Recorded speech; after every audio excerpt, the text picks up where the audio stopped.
નમસ્કાર, C coaching ક્લાસમાં આપનું સ્વાગત છે. તો આજે આપણે જોઈએ ધોરણ 9 ના ક્લાસનું ચેપ્ટર નંબર 2 એટલે કે પોલિનોમિયલ બહુપદી.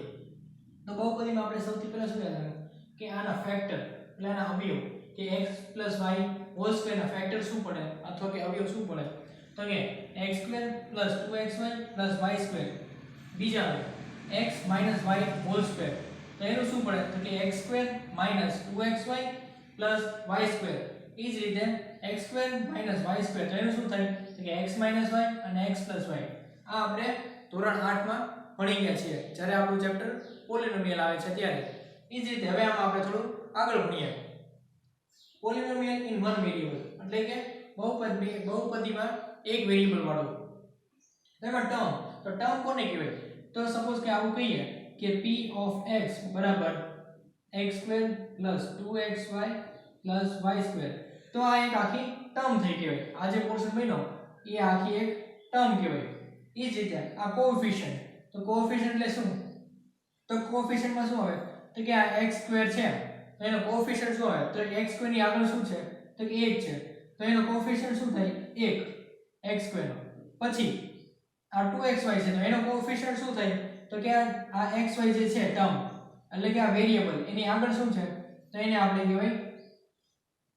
2 છે એ આપણો કોએફિશિયન્ટ થયો. એ જ રીતે y સ્ક્વેર નો કોએફિશિયન્ટ 1. હવે આ ઝીરો પોલિનોમિયલ તો ઝીરો પોલિનોમિયલ કોને કહેવાય તો ઝીરો પોલિનોમિયલ એને કહેવાય કે ખાલી કોન્સ્ટન્ટ ટર્મ આવી આપણી પાસે એક વેરિયેબલ આપ્યો અને વેરિયેબલમાં ખાલી વેલ્યુ 2 આવી છે અને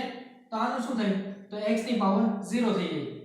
2x ની પાવર 0 એટલે આપણો આન્સર આવે 2. તો આ જે ઝીરો પોલિનોમિયલ કોને કહેવાય આ જે ટર્મ છે એને આપણે ઝીરો પોલિનોમિયલ કહેશું. પછી મોનોમિયલ તો એક જ વેરિયેબલ વાળો ટર્મ હોય ખાલી આવું x આપ્યું હોય અથવા y આપ્યું હોય અથવા z આપ્યું હોય તો આને કહેવાય આપણે મોનોમિયલ. હવે બાયનોમિયલ તો બાયનોમિયલમાં બે વેરિયેબલ આવે તો બે વેરિયેબલ કયા તો કે x2 x અથવા કોઈ પણ વેલ્યુ લઈ શકીએ x y. તો આ પણ બે વેરિયેબલ થઈ ગયા x અને y. પછી 2x 2y તો આમાં જો બે વેરિયેબલ x અને y તો આને શું કહેવાય બાયનોમિયલ. ટ્રાઇનોમિયલમાં ત્રણ ટર્મ આવે તો આમાં જો આને આ જે ટર્મ આવી તો એને આપણે ટ્રાઇનોમિયલ કહી શકીએ. શું કામ કેમ કે આમાં ત્રણ ટર્મ આવી 1 2 અને 3. એ જ રીતે અહીંયા x2 2x 1 તો આ જો આ જે ટર્મ બની તો મને કેટલી ટર્મ આવી 1 2 અને 3 ટર્મ આવી એટલે એને શું કહેશું આપણે ટ્રાઇનોમિયલ. બીજું કે degree of non zero constant પોલિનોમિયલ is 0 એટલે શું કીધું સપોઝ કે આ જે કોન્સ્ટન્ટ ટર્મ 2 મૂકી અથવા 3 મૂકી તો આની પાછળ શું આવે તો કે x⁻0. તો આ જે ટર્મ છે એ કોન્સ્ટન્ટ ટર્મ થઈ તો એની જે આગળ પાછળ આવે એ શું હોય ઓલવેઝ x⁻1 એટલે આ 1 જ થાય. હવે આપણે આગળ જોઈએ zeros of polynomial. એટલે zeros of polynomial શું કે p of x આ સપોઝ કે p of x છે એની વેલ્યુ જો આપણે આમાં x ની જગ્યાએ કોઈ પણ વેલ્યુ મૂકી દઈએ જો 0 આપણને જવાબ આવે તો આને આપણે કહીએ zero of polynomial. તો એ જ મેં ઇંગ્લિશમાં લખ્યું છે in terms p of x if we put the value of x and we get the answer 0 then the term is called zeros of polynomial. તો એ આપણે એક્ઝામ્પલ જોઈએ કે p of x આપણને આપ્યું છે 5x² 3x - 7 if x = 1. તો હવે શું કરવાનું અહીં આપણે p of x ની જગ્યાએ મૂકવાનું 1 તો 5 1 નો સ્ક્વેર 3 * 1 - 7 તો 1 નો સ્ક્વેર 1 જ થાય એટલે કે 5 + 3 - 7 તો અહીં આન્સર આવે છે 8 - 7 તો થઈ જાય આપણો 1. તો હવે આપણે જો આન્સર આપણને 1 આવ્યો તો આન્સર 1 આવ્યો મેં શું કીધું જો આપણે આન્સર 0 આવે તો આપણે એને ઝીરો ઓફ પોલિનોમિયલ કહેશું પણ એ આન્સર 1 આવ્યો એટલે આને આપણે ઝીરો ઓફ પોલિનોમિયલ ના કહી શકાય. સમજાય? તો હવે આપણે જોઈએ zeros of polynomial માટેના અમુક ઉદાહરણો. તો પહેલા ઉદાહરણમાં શું આપ્યું છે કે p of x બરાબર 5x - 4x² + 3. તો એમાં શું કીધું at x = 0 એટલે એક નંબર x = 0 આની રકમ કેટલી થાય x = -1 આની રકમ કેટલી થાય અને x = 1 હોય ત્યારે કેટલી રકમ થાય. તો આપણે પહેલું જોઈએ કે x = 0 તો p ઓફ 0 આ x ની જગ્યાએ આપણે શું મૂકવાનું 0 તો કે 5 ગુણ્યા 0 ઓછા 4 0 નો સ્ક્વેર પ્લસ 3 તો શું થશે 5 * 0 0 4 * આ તો 0 અને પ્લસ 3 તો આન્સર આવ્યો 3 એ જ રીતે આપણે બીજામાં જોઈએ કે p ઓફ -1 તો એમાં શું મૂકશું તો કે 5 અહીંયા કૌંસમાં -1 ઓછા 4 અહીંયા -1 નો સ્ક્વેર પ્લસ 3 તો 5 * -1 તો કે -5 આ 1 નો -1 નો સ્ક્વેર તો 1 જ થાય પણ -4 સાથે મલ્ટીપ્લાય થાય એટલે એ -4 અહીંયા પ્લસ 3 તો કે માઈનસ માઈનસ પ્લસ તો કે -9 પ્લસ 3 9 - 3 તો કે 6 પણ મોટી નિશાની કોની તો કે 9 ની છે એટલે આપણે આન્સર આવશે -6 ઈ જ રીતે અહીંયા જોઈએ કે p ઓફ 1 આપણે 5 ની જગ્યાએ અહીંયા x ની જગ્યાએ આપણે 1 મૂકશું બધા તો કે 5 * 1 - 4 1 સ્ક્વેર પ્લસ 3 તો એનું શું હશે તો કે 5 - 4 પ્લસ 3 તો 5 - 4 તો કે 1 પ્લસ 3 = 4 આ રીતે આપણે સોલ્વ કરી શકીએ એ જ રીતે આપણે બીજું એક્ઝામ્પલ જોઈએ હવે આમાં શું કીધું કે ફાઇન્ડ ધ ઝીરો ઓફ પોલિનોમિયલ એટલે આમાં તો આપણે કઈ વેલ્યુ મૂકીએ ત્યારે એનો આન્સર આપણને 0 મળે છે તો અહીંયા શું કીધું કે p of x બરાબર x + 5 તો p of x ની જગ્યાએ આપણે શું મૂકવાનું કે p of x = 0 મૂકી દેવાનું આપણે આમાં તો અહીંયા મૂકીએ પહેલામાં 0 = x + 5 આ +5 છે એ equal to sign left side આવે તો શું થઈએ માઈનસ માં થઈ જાય તો x -5 તો આપણો આન્સર જ્યારે x -5 અહીંયા મૂકીએ તો આપણને આન્સર 0 આવે એ જ રીતે આમાં જોઈએ કે p of x = 0 મૂકી દઈએ તો શું થશે 0 = cx + d આ પ્લસ d છે એ લેફ્ટ સાઈડ જાય તો શું થઈએ -d તો કે cx = -d તો x ની વેલ્યુ કેટલી આવે તો x -d/c આ જે મલ્ટીપ્લિકેશન માં c હતો એ રાઈટ સાઈડ જાય તો એ ડિવાઈડ થઈ જાય એટલે x -d/c મૂકીએ તો આપણને અહીંયા વેલ્યુ 0 આવે એ જ રીતે ત્રીજો એક્ઝામ્પલ જોઈએ કે p of y હવે જો આપણે અત્યાર સુધી આપણે x જ લીધા હતા x વેરીએબલ પણ y વેરીએબલ પણ લઈ શકીએ એવું નથી કે x જ અહીંયા a લઈ શકો b લઈ શકો c કોઈ પણ વેરીએબલ લઈ શકાય અહીંયા આપણે જો p of y = ay લીધું છે તો અહીંયા લખશું p of y = 0 તો શું મૂકશું 0 = ay so y = 0/a એટલે શું y = 0 આ આપણો આન્સર આવશે તો હવે આપણે જોઈએ રિમાઇન્ડર થિયરમ તો જે તમે ધોરણ 8 એટલે ક્લાસ 8 માં ભણી ગયા છો કે લોંગ ડિવિઝન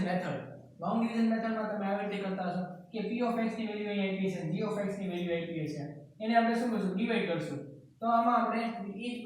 જે વસ્તુ લોંગ ડિવિઝન મેથડ થી કરીએ છીએ એ જ વસ્તુ આપણે રિમાઇન્ડર થિયરમમાં શોર્ટ મેથડ થી કરી શકીએ તો આમાં તમારે હવે લોંગ ડિવિઝન મેથડ યાદ રાખવાની બહુ જરૂર નથી પણ હા કદાચ તમારે એક ક્વેશ્ચન પૂછાય કે solve this problem using long division method તો તમારે આ મેથડ કરવાની ફરજિયાત પડશે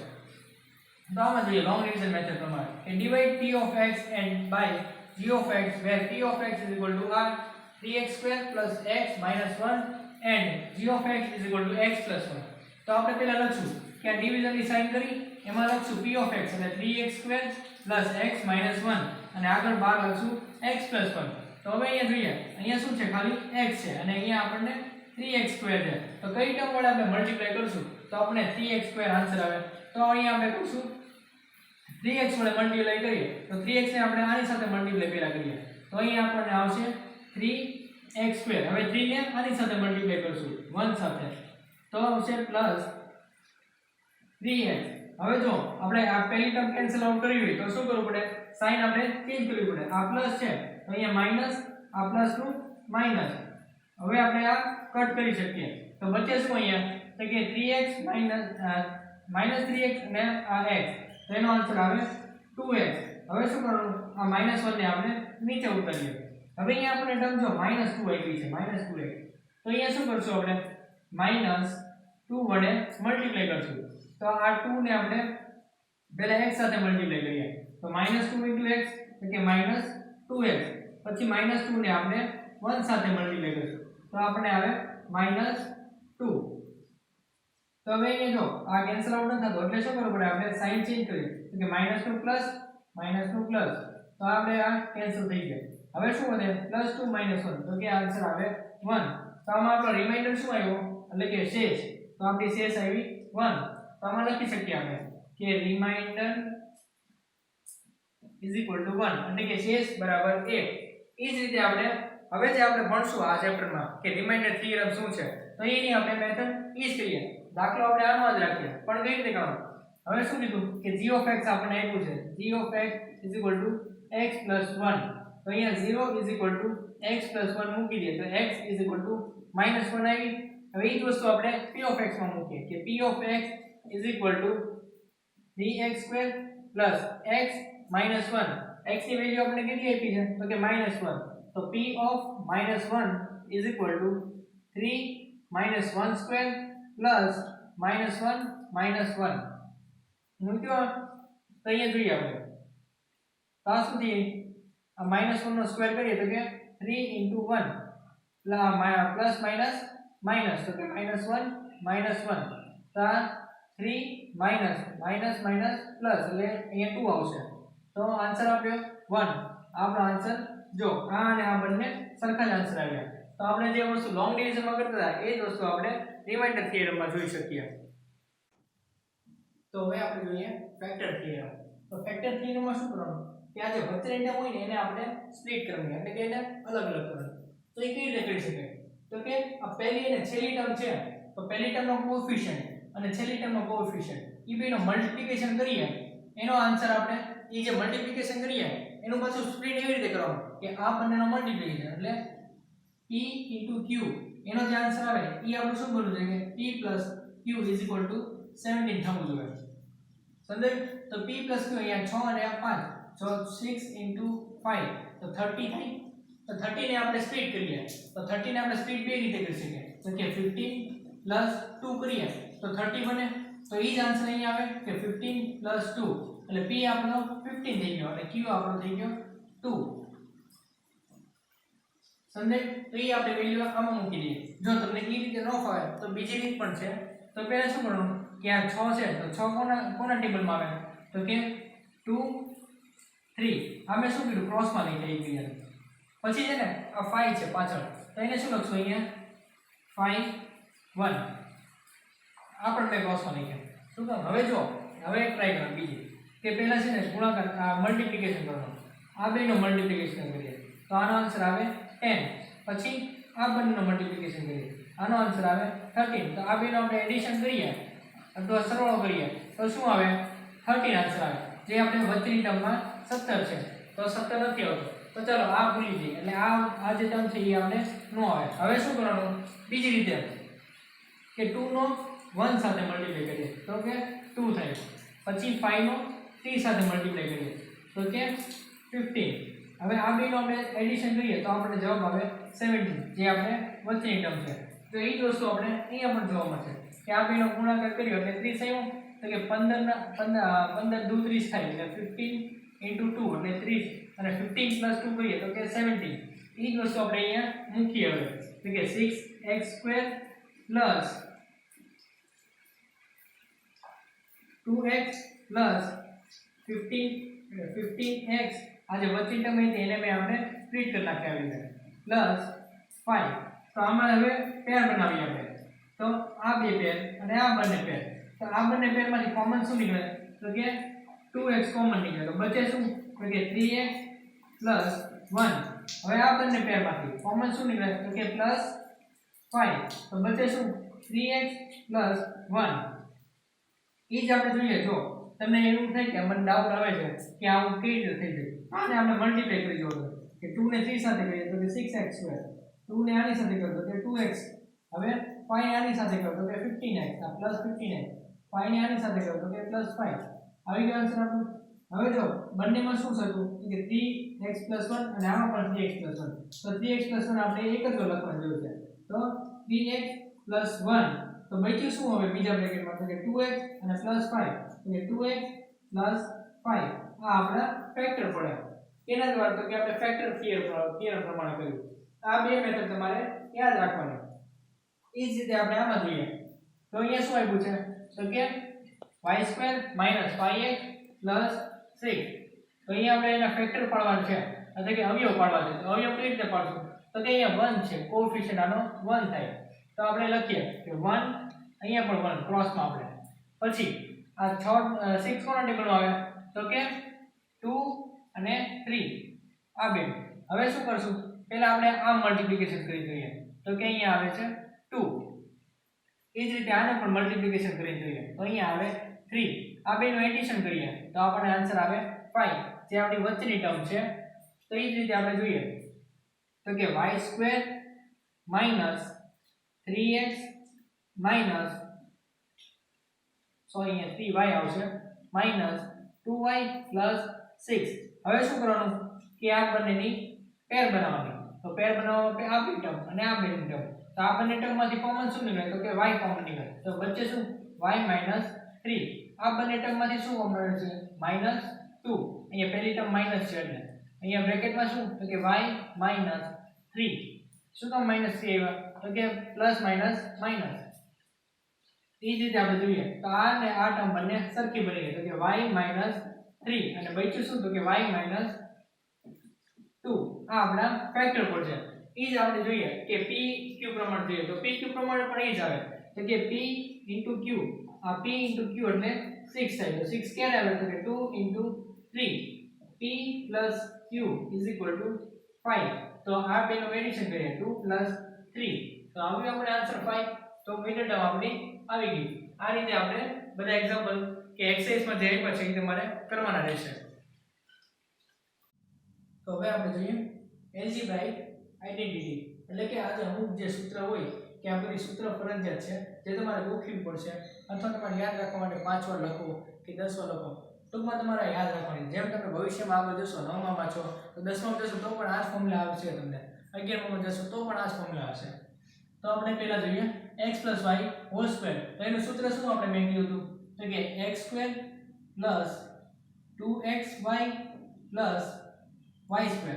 તો હવે એની પ્રમાણે નીચેનું અહીંયા પ્લસ છે તેની જગ્યાએ માઈનસ છે તો અહીંયા પ્લસ ની જગ્યાએ માઈનસ આવી જશે બાકી ફોર્મ્યુલા તો એઝ ઇટ ઇઝ જ રહેશે 2xy + y² પછી x² - y² તો એનું શું થશે તો કે x - y x plus y इस प्रमाणे नीचे x plus a અને x plus b તો શું કરશું આમાં તો કે x ને પહેલા આપણે x સાથે મલ્ટીપ્લાય કરીએ પહેલી ટર્મ ને પહેલી ટર્મ સાથે તો કે x² પછી x ને b સાથે એટલે શું આવશે તો કે પ્લસ bx હવે બીજી ટર્મ નો a ને x સાથે એટલે આવે પ્લસ ax પછી a ને આપણે b સાથે તો કે ab તો આ શું લખશું તો કે x² + a + b x + ab આ આપણું સૂત્ર બનશે એ જ પ્રમાણે અહીંયા જોઈએ x + y + z hall square તો એનું શું લખશું આપણે